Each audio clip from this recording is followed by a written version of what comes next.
सुन भाई, क्लास 10 सिर्फ एक एग्जाम नहीं है, ये हमारे एकेडमी जर्नी का एक फाउंडेशन है। बट समस्या क्या है, मोस्टली स्टूडेंट जो हैं, अच्छे स्टूडेंट्स जो हैं, वो ज्यादातर 70 से 80 नंबर में ही फंस के रह जाते हैं। हाय एवरीवन, मेरा नाम है अंकित कुमार सिंह और आज की इस वीडियो में मैं आपको मोस्ट 5 ऐसे मिस्टेक्स के बारे में बताने वाला हूं जिसके कारण आपका नंबर जो है 70 से 80 के नंबर के बीच में ही रह जाता है। आज की इस वीडियो देखने के बाद आपका नंबर जो है 90 प्लस जोन में आ जाएगा। बिलीव मी, आप 90 प्लस स्कोर कर सकते हैं। मैं जब क्लास 10th में था तो मेरे 93% स्कोर आए थे, पर जब मैं क्लास में बैठता था तो मुझे लगता था कि सबसे क्लास का बेहतर स्टूडेंट मैं ही हूं, सबसे स्मार्ट मैं ही हूं। पर यह सोचना मेरा गलती था, क्योंकि दोस्तों एग्जाम में आप किस तरह से प्रेजेंट कर रहे हैं अपने आंसर को, ये बहुत ही मायने रखता है। दोस्तों आजकल पढ़ाई हर कोई कर रहा है, पर एक सही गाइडेंस में सही स्ट्रेटेजी लेकर जो पढ़ाई करते हैं वही अपने एग्जाम में जो है ना अच्छे स्कोर करते हैं। तो दोस्तों आज मैं आपको फुल मेंटरशिप देने वाला हूं कि आप अपने क्लास 10 बोर्ड एग्जाम में सिंपल तरीके से कैसे 90% प्लस स्कोर कर सकते हैं इन 5 गलतियों को छोड़। मिस्टेक नंबर 1 है कि लास्ट मोमेंट पर पढ़ाई करना। हमारे क्लास 10 बोर्ड के लगभग बच्चे यही सोचते हैं कि पूरा साल टाइम पास कर देना है और दिसंबर के टाइम में किताब को खोल देना है और 2 से 3 मंथ पढ़ेंगे और एग्जाम में 95% स्कोर कर देंगे। ये सोचना बिल्कुल ही गलत है। दोस्तों इस टाइम में क्या होता है कि अगर आप लास्ट टाइमिंग में पढ़ाई स्टार्ट करते हैं तो आप रैंडमली कोई भी चैप्टर पढ़ने लगते हैं, आपको समझ नहीं आता है, सही गाइडेंस नहीं आता है और आप क्या करते हैं कि कोई भी चैप्टर को पढ़ना शुरू कर देते हैं। इससे पहले वाली वीडियो में मैंने एक वीडियो डाला है कि टॉप 10 चैप्टर्स जो क्लास 10 बोर्ड्स एग्जाम में उन बच्चों को प्रिपेयर करना ही चाहिए। सबसे पहले आपका काम क्या है कि अगर आप इस टाइम स्टार्ट कर रहे हैं तो उन चैप्टर्स को प्रायोरिटी पहले दें, क्योंकि उनका वेटेज जो है एग्जाम में सबसे ज्यादा है। मिस्टेक नंबर 2 है सिर्फ नोट्स पढ़ना, प्रैक्टिस नहीं करना।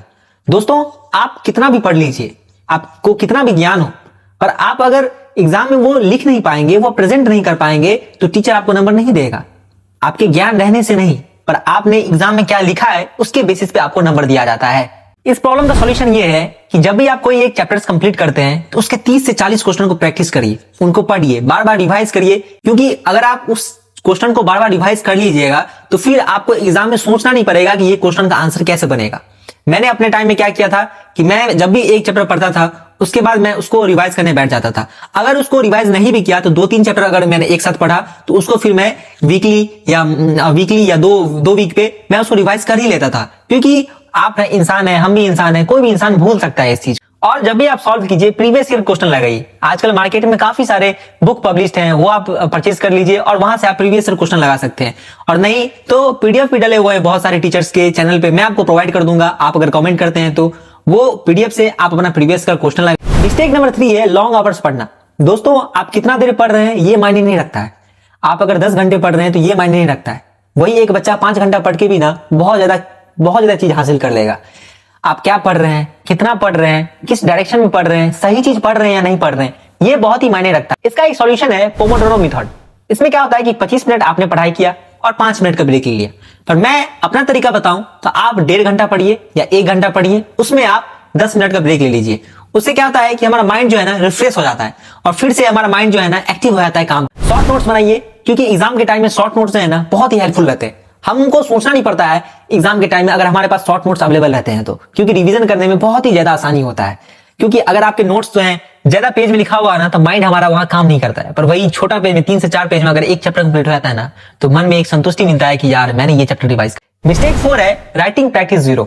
हमें से काफी बच्चे क्या करते थे उस टाइम कि जैसे कि हमने क्वेश्चन आंसर का जैसे कि अपना फेयर कॉपी बनाते थे, उसमें से बस क्वेश्चन आंसर याद कर रहे हैं, लिखने का प्रैक्टिस था ही नहीं। उसमें क्या होता है कि टाइम मैनेजमेंट में प्रॉब्लम आ सकती है आपको। तो आपको क्या करना है कि 1 हफ्ता पे, 1.5 हफ्ता पे, 2 हफ्ता पे एक बार आपको राइटिंग प्रैक्टिस भी करना है। और काफी सारे बच्चों में क्या होता है कि वो याद नहीं कर पाते हैं, तो लिखने से ही उनको याद हो जाता है। और ये चीज परमानेंट है कि अगर आप कोई चीज लिख लेते हैं तो वो चीज आपको जल्दी याद होता है।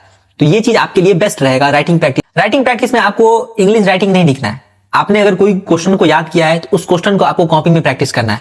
और मोस्टली मैं एक बात और बोलना चाहूंगा कि काफी सारे बच्चे जो है हिंदी को अवॉइड कर देते हैं। हिंदी को अवॉइड बिल्कुल ही नहीं करना है, क्योंकि हर एक सब्जेक्ट का इक्वल वेटेज है। अगर आप हिंदी कम पढ़ते हैं तो इंग्लिश में भले आप अच्छे नंबर ला लें, मैथ्स में भले अच्छे नंबर ला लें, पर एक हिंदी के गलत नंबर आने से आपका जो है ओवरऑल परसेंटेज जो है वो घट जाएगा। मेरे साथ क्लास 10th में भी यही हुआ था और क्लास 12th में भी यही हुआ था। हिंदी में सबसे कम नंबर थे, जिसके कारण मेरा वेटेज जो है घट जाता। मिस्टेक नंबर 5 स्ट्रेस लेना।